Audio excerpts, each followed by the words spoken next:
Lehi, a Chinese. Papatayin po siya ni Alice Go, na dala na siya doon sa safe house nila doon sa Makati.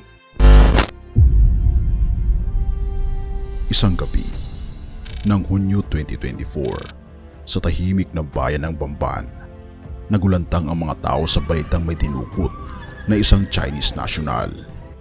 Ang pangalan niya ay Lehi, at balitang balita na siya'y hawak ngayon sa ilan sa mga galamay ni Mayor Alice Guo, na kilala bilang kasangkot sa mga iligal na operasyon ng Pogo. Ano nga ba ang katotohanan patungkol sa bagay na ito? Totoo ba ang binabanggit ni Atty. Toto Kausing na si Lehi ay dinukot ng mga galamay daw ni Mayor Alice Guo at kailangan daw siyang iligtas ng PAUK? Ano ang mangyayari sa kanya at ano ang misteryong bumabalot sa bagay na ito? Halika, atin itong pag-usapan, mga kaibigan.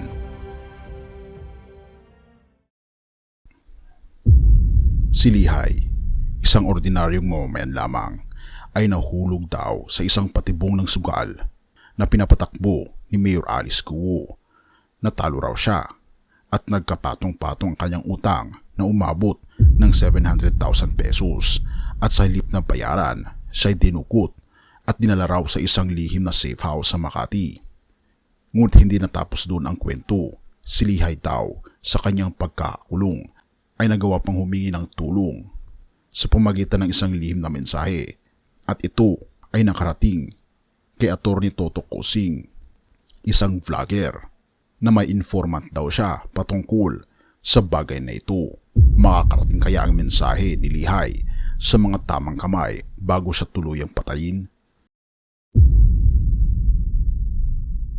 Nagpupuyo sa galit at takot ang mga residente ng ating bansa, lalong higit sa lugar ng Bamban, dahil sa lumalaganap na balita ng pagdukot ng isang Chinese national.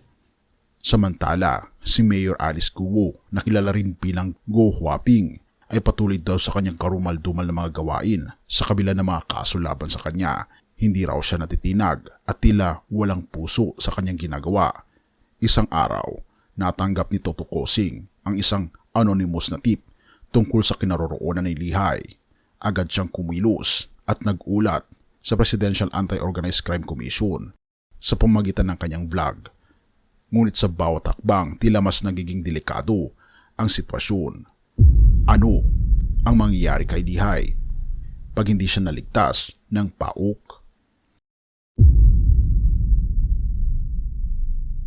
Habang tumitindi ang issue patungkol sa nadukot na Chinese national, binabanggit ng isang vlogger na si Toto Kausing na gumagamit daw sila Alice Guo ng mga paltik na mga baril na ginamit sa bypass operation upang hindi matukoy kung sino ang gumamit ng baril na ito, dahil hindi naman ito nakarehistro.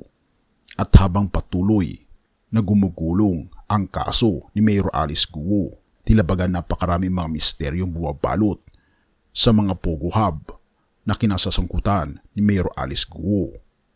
At ang tanong ay, makakaligtas kaya si Lehi sa mga kamay ng mga taong dumukot sa kanya, at siya ay ginawang kidnap for ransom, na bago siya palayain ay kailangan daw magbayad ng kanyang utang na umaabot ng 700,000 pesos. Ano ang gagawin ng gobyerno patungkol sa bagay na ito?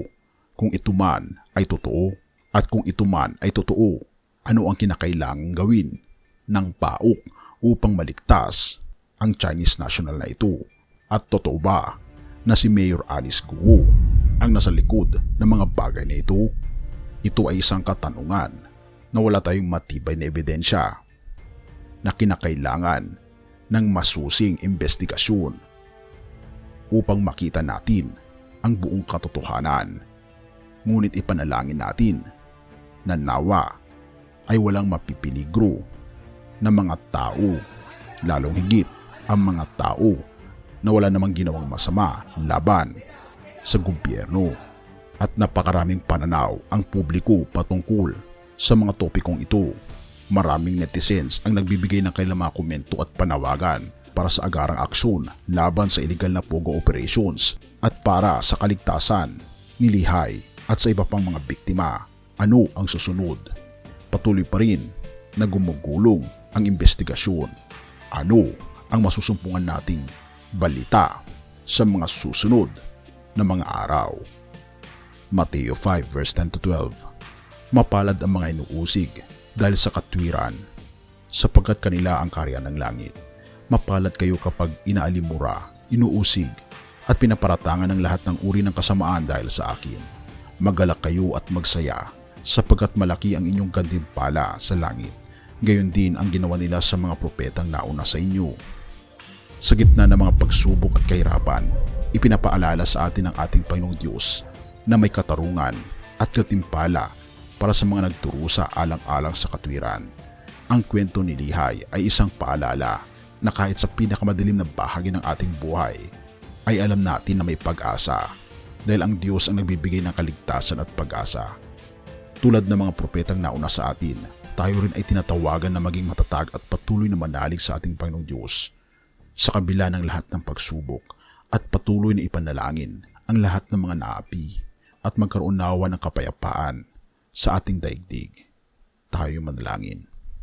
Ama naming Panginoong Diyos, sa oras ng kaguluhan at pagsubok, humingi kami ng iyong gabay at proteksyon.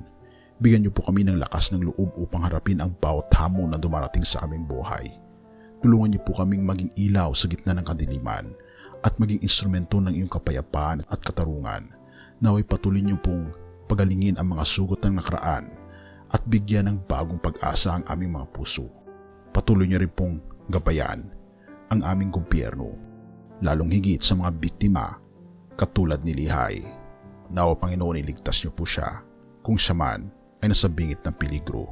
Patuloy niyo rin pong alagaan ang mga kaibigan po naming nagdurusa ngayon. Gabayan niyo po Panginoon ang lahat ng mga namumuno sa aming bayan at alagaan din po ninyo Panginoon ang aming pamilya. Pinupuri po namin at pinapasalamatan ninyong banal pangalan. At salamat sa pagdinig ng aming panalangin. At patawarin po kami sa lahat ng aming pagkukulang at pagkakasala sa pagkatapos sa mutiling sa matamis na pangalan ng aming Panginoon Hesus. Amen.